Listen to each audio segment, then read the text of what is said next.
जनादेश कांग्रेस के खिलाफ है। कांग्रेस की संख्या आधी रह गई है। अलग अलग क्षेत्रों में अलग अलग ढंग से लोगों ने अपनी राय प्रकट की है। अब सब अगर इकट्ठे आ रहे हैं और कांग्रेस का समर्थन प्राप्त कर रहे हैं और कांग्रेस समर्थन देने को तैयार है। कल मेरे मित्र श्री जॉर्ज फर्नांडिस ने जो कुछ कहा, मैं उसको दोहराना नहीं चाहता।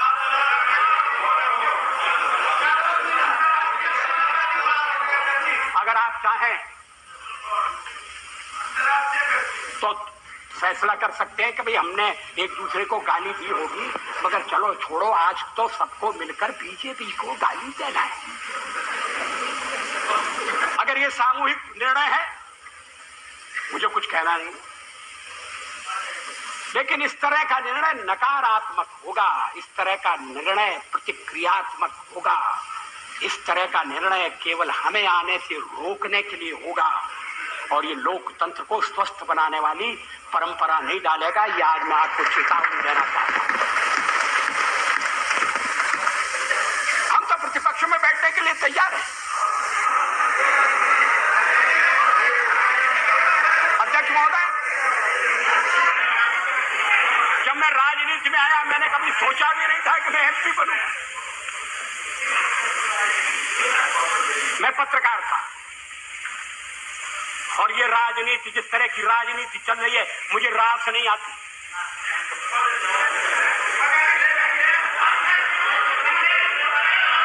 मैं छोड़ना चाहता हूं मगर राजनीति मुझे नहीं छोड़ती।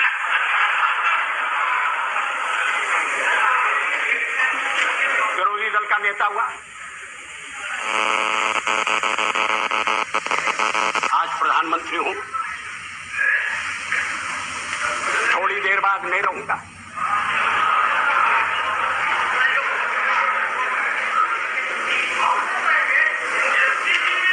प्रधानमंत्री बनते समय कोई मेरा हृदय आनंद से उछलने लगा, ऐसा नहीं हुआ।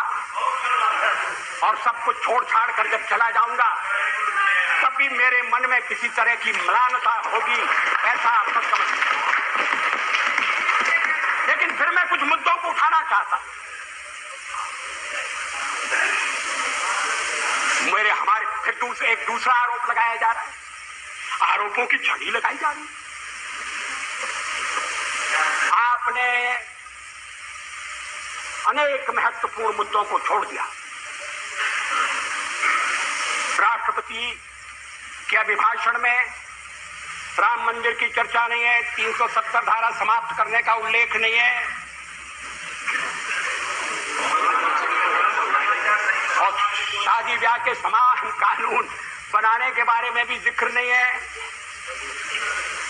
आपने स्वदेशी का भी परित्याग कर दिया और ये बातें इस तरह से कही गई हैं जैसे ये बातें कहने वाले हमारे इस परित्याग से बड़े दुखी हैं। वो तो इन बातों की आलोचना करते रहे हैं, हमें इसलिए दोषी ठहराते रहे हैं कि हम राम मंदिर बनाना चाहते हैं। 370 हम खत्म करने की बात कर रहे हैं, हम देश की एकता कैसे कायम रखेंगे?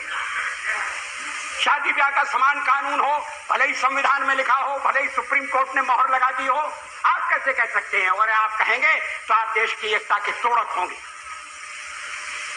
और हम अगर कहते हैं कि नहीं, ये हमारे इस समय के कार्यक्रम में नहीं है, हाँ इस समय का इसलिए कि हमें बहुमत नहीं है।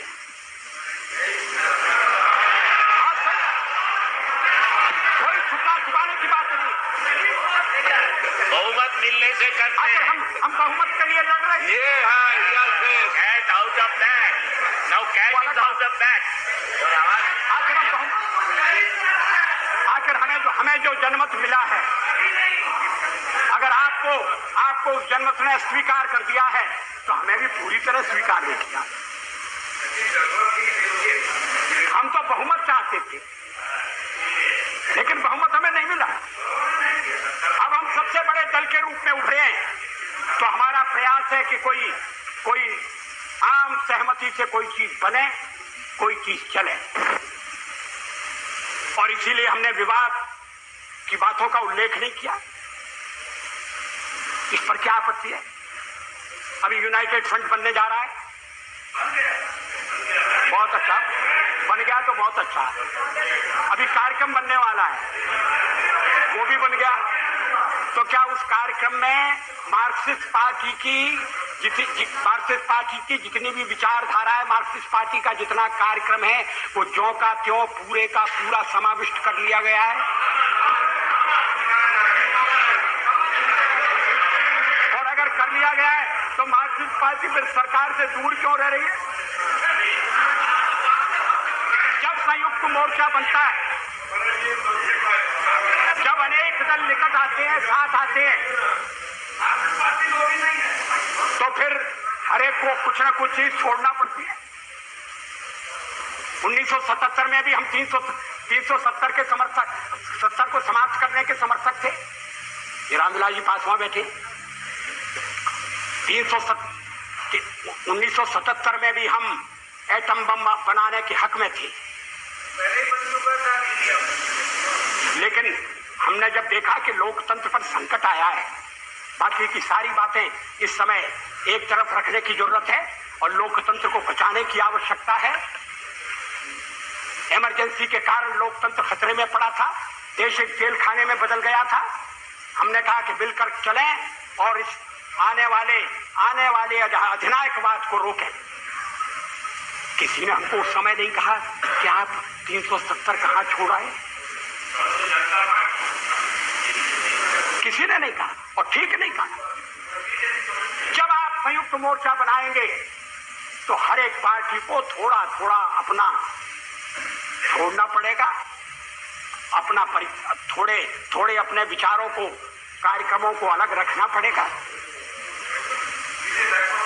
और राष्ट्रपति ने अगर 31 तारीख तक का समय दिया तो इसीलिए दिया, राष्ट्रपति को मालूम था कि मेरा बहुमत नहीं है, लेकिन बड़ी पार्टी के रूप में उन्होंने बुलाया और 31 तक का समय दिया। और दलों से बात करो, विचार विनिमय करो, इस बात का प्रयत्न करो कि कोई स्थिर सरकार बन जाए, स्थायी सरकार बन जाए। ये और देशों में भी होता है और ये होने लगा था। इसलिए कि आपने सबसे ज्यादा टांग अड़ाई।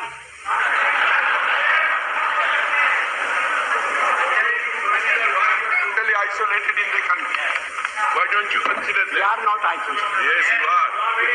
Totally isolated. हमारे समर्थन इस समझ के बाद ठीक है, हमारे साथ कोई नहीं है।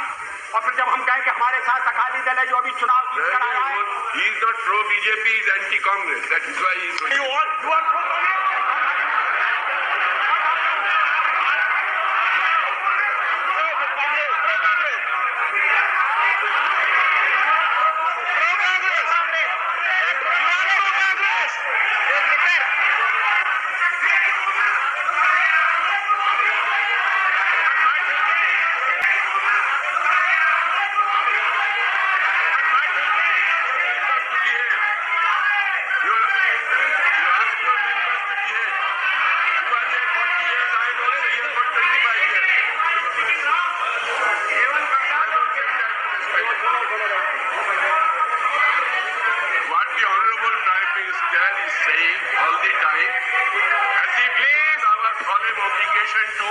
Keep him in power.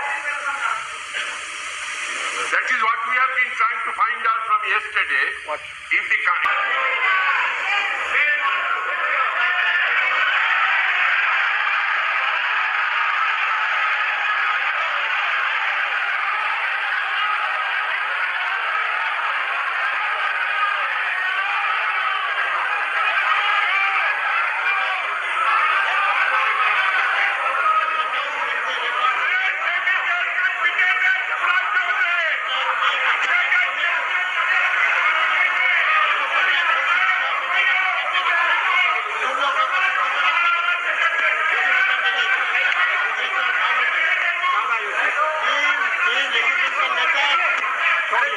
तोड़ने का काम किया क्या?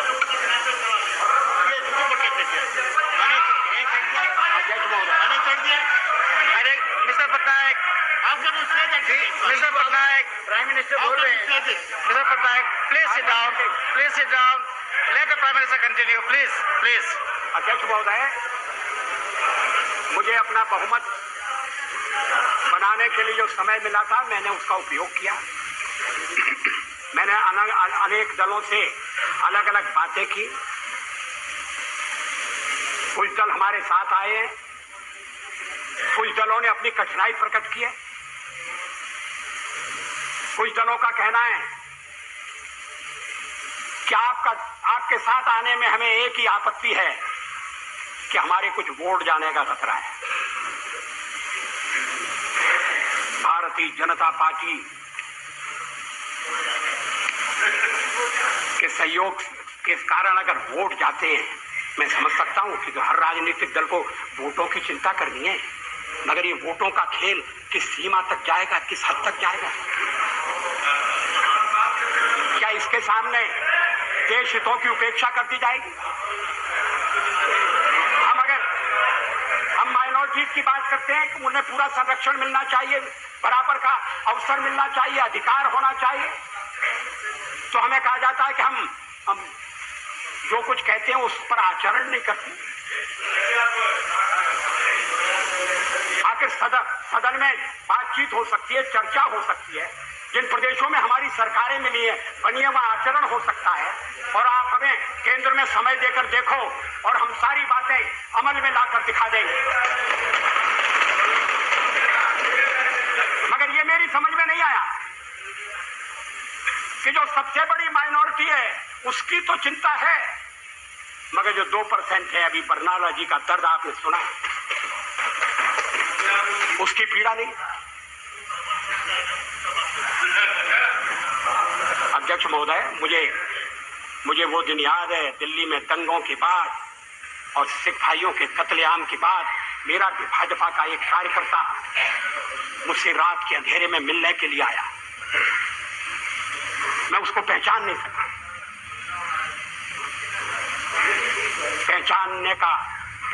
सका क्योंकि उसके बाल कटे हुए थे, उसके केश कटे हुए थे, दाढ़ी कटी हुई, केश कटे हुए थे। मैंने कहा तुम वही हो? तुमने ये क्या रूप बनाया? रात में क्यों आए हो? चुप कर क्यों आए हो? चोरी छिपे क्यों आए? तो मैं दिन में आपके पास नहीं आ सकता, मैं केश धारण करके बाहर नहीं निकल सकता, इसलिए मैंने केशों की बलि चढ़ा दी है। मैंने दाढ़ी से भी मुक्ति मांग ली है, और मैं रात को आया हूं आपके पास अपना दुखड़ा रोने के लिए, अपनी व्यथा रोने के लिए। उस समय हमने दिल्ली के सिखों की वकालत की थी, चुनाव में हमें घाटा हुआ। सिख विरोधी भावना भड़काकर कांग्रेस ने सत्ता किया, हमने ऐसा बात कभी नहीं किया।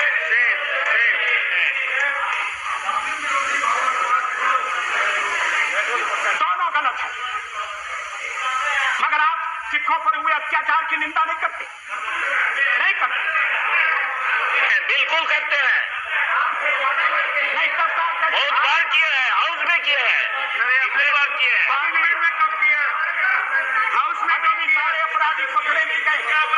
Number of times we raise this issue. Why is there investigation?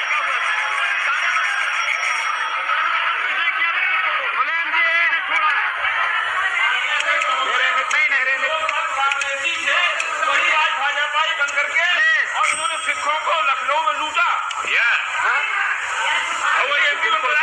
हम नाम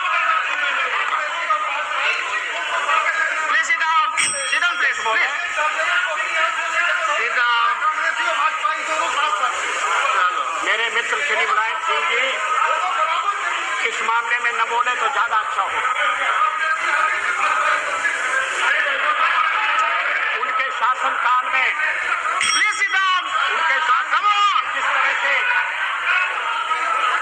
जिस तरह से उत्तरांचल की मांग करने वाली महिलाओं के साथ जो दिल्ली प्रदर्शन के लिए आना चाहती थी, बलात्कार हुआ जो कोर्ट ने जिसकी पुष्टि कर दी है, उसके बाद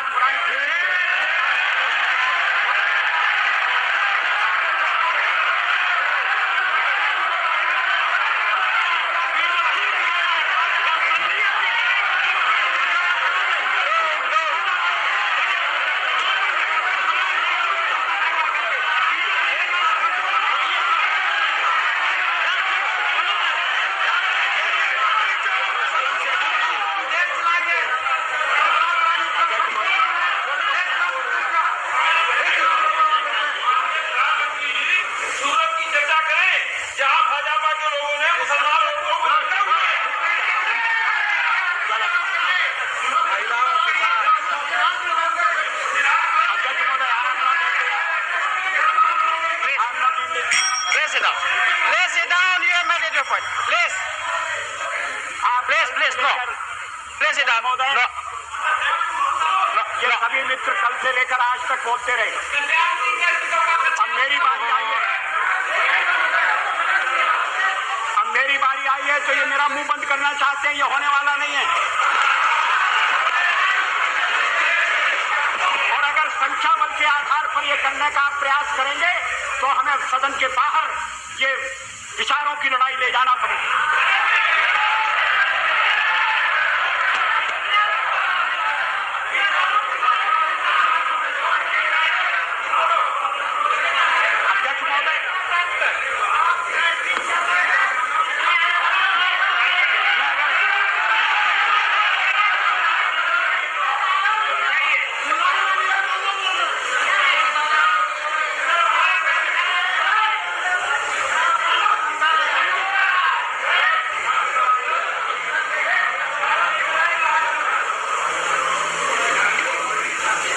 महोदय,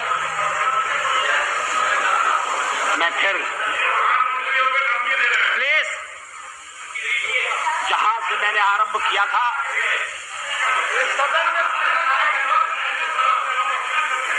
वहां अपने भाषण को ले जाना चाहता हूं। देश में ध्रुवीकरण नहीं होना चाहिए, न सांप्रदायिक आधार पर, न जातीय आधार पर, न राजनीति ऐसे दो खेमों में बंटनी चाहिए कि जिनमें संवाद न हो, जिनमें चर्चा न हो। देश आज संकटों से घिरा है और ये संकट हमने पैदा नहीं किए। जब जब कभी आवश्यकता पड़ी संकटों के निराकरण में हमने उस समय की सरकार की मदद की है। उस समय के प्रधानमंत्री नरसिंह राव जी ने भारत का पक्ष रखने के लिए मुझे विरोधी दल के नेता के नाते जेनेवा भेजा था और पाकिस्तानी उसे देखकर चमत्कृत रह गए। उन्होंने कहा कि ये कहां से आए, क्योंकि उनके यहां विरोधी दल का नेता ऐसे राष्ट्रीय कार्य में भी सहयोग देने के लिए तैयार नहीं होता। वो हर जगह अपने सरकार को गिराने के काम में लगा रहता है। ये हमारी परंपरा नहीं है, ये हमारी प्रकृति नहीं है और मैं चाहता हूं ये परंपरा बनी रहे, ये प्रकृति बनी रहे। सत्ता का खेल तो चलेगा, सरकारें आएंगी जाएंगी, पार्टियां बनेगी बिगड़ेंगी, मगर ये देश रहना चाहिए। इस देश का लोकतंत्र अमर रहना चाहिए। क्या ये आज के वातावरण में कठिन काम नहीं हो गया है? ये चर्चा तो आज समाप्त हो जाएगी, मगर कल से जो अध्याय शुरू होगा उस अध्याय पर थोड़ा गौर करने की जरूरत है। ये कटुता बढ़ना नहीं चाहिए। मैं नहीं जानता यूनाइटेड फ्रंट ने श्री देवेगौड़ा को किस आधार पर अपना चौथे नंबर का नेता चुना है। वो यूनाइटेड फ्रंट की फर्स्ट चॉइस नहीं थे, वो तो फोर्थ चॉइस थे। मगर जो इनकी फोर्थ चॉइस थे अब वो देश की फर्स्ट चॉइस होने वाले हैं। मैं समझ सकता था नहीं, और उसका कारण ये है, अध्यक्ष महोदय मुझे खेद है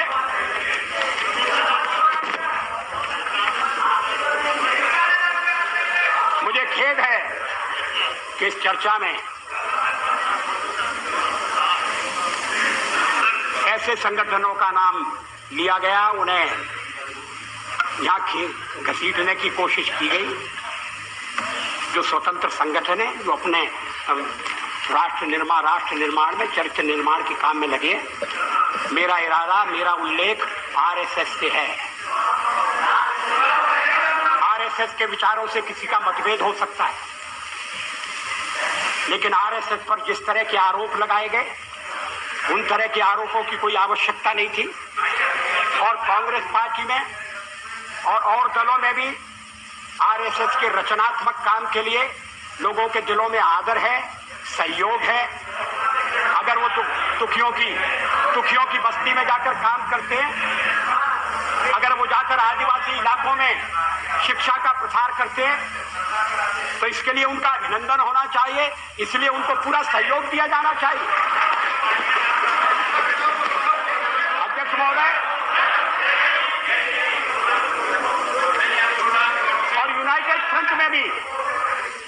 जिन्हें नेता बनाने जा रहे हैं श्री देवेगौड़ा जी, वो भी आरएसएस की अच्छाइयों से परिचित हैं और आरएसएस की प्रशंसा कर चुके हैं।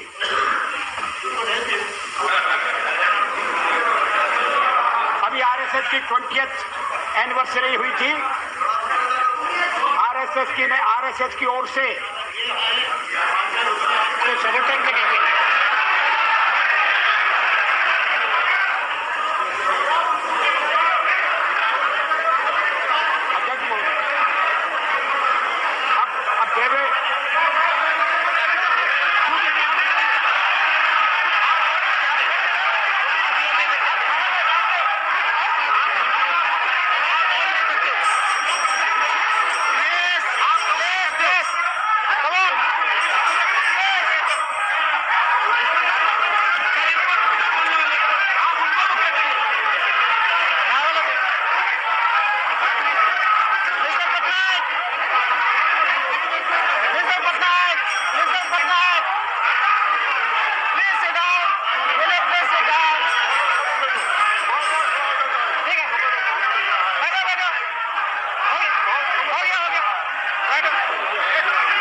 सदस्यों से कहना चाहता हूं